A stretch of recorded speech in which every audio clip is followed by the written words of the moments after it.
皆さんごきげんよう、上川薫です。今回取り上げる話題は、トンガにおいて海底火山の大噴火が発生しました。これに伴って世界中が冷夏になり、穀物価格の上昇などを招くのではないかといった話などがインターネット上では話題になっています。では一体本当のところどうなのか、私なりに考えて皆さんに情報を提供していこうかなと思っています。結論からすれば、この冷夏をもたらし穀物価格を上昇させてしまうのではないかといった連想といったものは、1991年のフィリピンのピナツボ火山の大噴火に伴って日本で冷夏が訪れ、そして米の大不足が起こり、タイからお米を輸入しなければならなかったといったかつての事情を考慮した上で、似たことがきっと起こるだろうという考えから出てきた話です。その連想自体は私もわかるのですが、1991年と現在においては30年の開きがあり、この30年間において私たちの身の回りで何が起こったのか、そういった基礎的な条件が変わることによっておそらく結果は異なってくるだろうというのが私の見方です。ではどのような変化があったのか、そのあたりについての解説を行っていきます。ただし今回の話のまずその前にというお話をしなければなりません。トンガにおける海底火山の爆発においては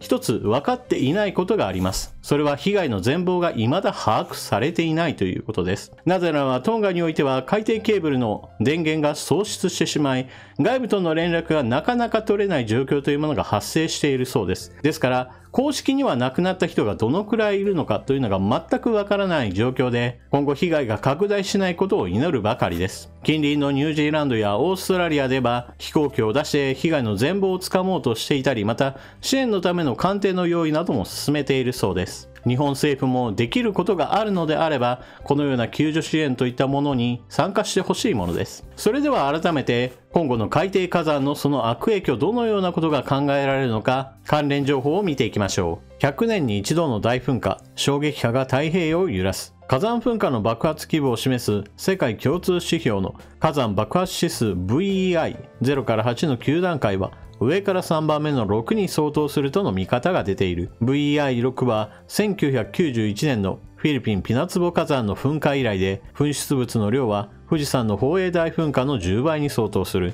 100年に一度の規模の噴火だと京都大学の大倉教授は話す。噴煙は半径260キロに及んだ。東京工業大学の地球科学の野上教授は、人工衛星の画像で噴煙が水平方向よりも垂直方向に向かっていることから、大気中に圧倒的にエネルギーが出ていると指摘する。火山爆発指数といったものが出てきましたが、これは段階が上がれば上がるほど破滅的な被害をもたらす現象です。日本は別名火山列島と呼ばれるぐらいに多くの火山を抱えていますから、この分類上においても最悪に近いようなものもたくさん起こっています。VEI7阿蘇山、何度となく噴火を起こしていますが、その中においても9万年前の噴火が最も大きく、火砕流が九州中央部から山口県まで達しました。また、同じクラスにおいて機械カルデラといったものも有名です。こちらは7300年前で、鹿児島県の沖合50キロ南において、海底火山が噴火。火砕流により九州南部の住民は全滅したと言われています。その後1000年間、この地域においては生活の痕跡が空白となっています。そして最も大きいクラスとなる VEI8 の代表例としては、アメリカのイエローストーンがこれに該当します。おおよそ60万年から70万年周期で大噴火を繰り返しており、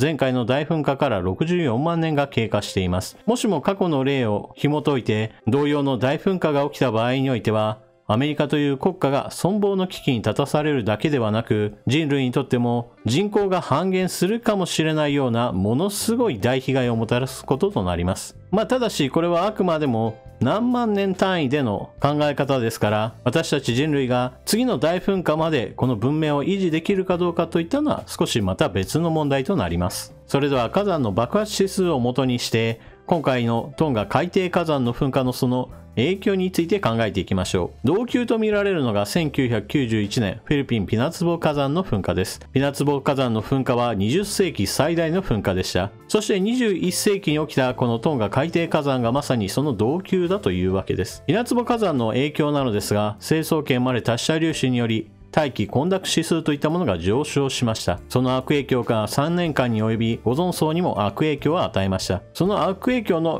最も顕著な例として言われているのが気温の低下です。地球全体で平均気温が約 0.4 度低下したと言われています。北半球の影響が大きく、日本では冷夏、米不足を招くこととなりました。次に平均気温の低下といったものを考えたときに、じゃあ全体の傾向として今どうなっているかについてグラフを見ていきましょう。これはアメリカの海洋大気局とアメリカ航空宇宙局 NASA の取り組みによって世界の平均気温、陸地の平均気温、そして海水面の平均気温といったものが発表されています。その中においても少しわかりやすい例として陸地の平均気温のグラフをご紹介します。1991年まさにピナツボ火山の噴火により平均気温がガクッと下がっているところがあります。ただしその後においては火山性の粒子といったものがだんだんと落ち着くことによりその影響といったものはなくなりました。一方において気候変動の影響が顕著に現れて全体の傾向としては平均気温は上昇傾向となっています。先ほども述べたように世界の平均気温は上昇しているといったことを前提にして考えると、今回のトンガの海底火山の噴火による影響が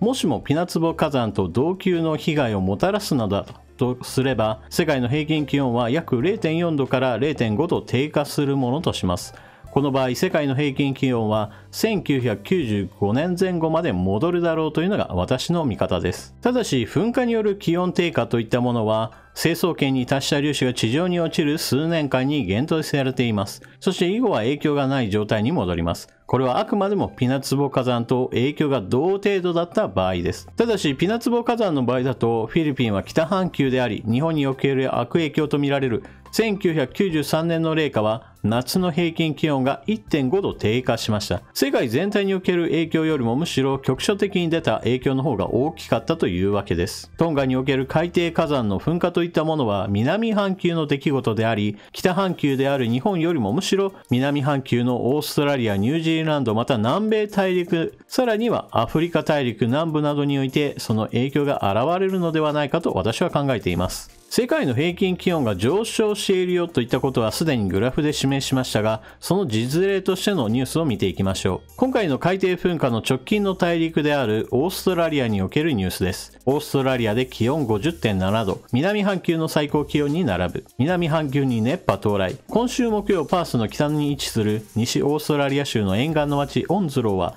最高気温 50.7 度を記録しました。このうだるような暑さは1960年に南オーストラリア州の奥地で観測された南半球の史上最高気温とタイになります。オンズロはこの日オーストラリアで最も暑かった場所となりましたが、暑さに見舞われたのはこの町だけではありません。近隣の町ローボーンとマーディーも気温が 50.5 度まで上がり、記録的な猛暑でした。オーストラリアで気温が50度超えとなったのはこれまで観測史上3度だけ。それが1日に3カ所で生じてしまい、さらに厳しい暑さがやってくるというのです。オーストラリア気象局の気象学者は地元メディアに取材に対し、これらの地域が春に乾燥していたことが記録的な高温の一因になっているかもしれず、この傾向は続きそうだと語っていました。この数ヶ月この地域は高温が続いていて、溜まった熱気を下げる雨がありませんでした。今後数ヶ月は少なくとも雨季がやってくるまで日々の気温が平均を超える可能性が高いとのこと。西オーストラリア州の他の地域でも今週は記録破りの最高気温や心配になるような暑さに見舞われています。マーディーから134キロ離れた沿岸の町は